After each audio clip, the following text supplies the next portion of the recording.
पास सबसे अहम फरीज़ा नमाज की अदायगी।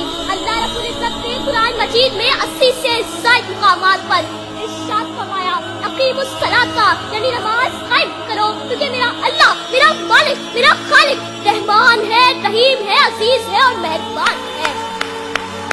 या हाज़िर महफिल, अल्लाह ताला ने अपने बंदों को बार बार एक ही बात कही कि बंदे कहीं इस फरीज़े से गाफिल ना हो जाना, क्योंकि नमाज और मुसलमान लाज़िम व मंदूब है।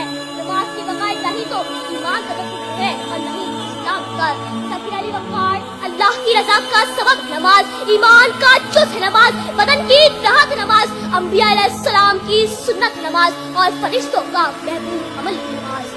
फर्ज ये कि नमाज मोमिन की मेराज है, दीन का सुकून है और चेहरे का नूर है। बेशक नमाज ही कब्र में चिराग है, मुनकर नकीर के सवालात का जवाब है, तो फिर तुम नमाज कायम करो। बेशक नमाज ही मुनकर नकीर के सवालात का जवाब है। सजदा इश्क हो तो इबादत का मजा आता है, खाली सजदों में तो दुनिया ही बसा करती है।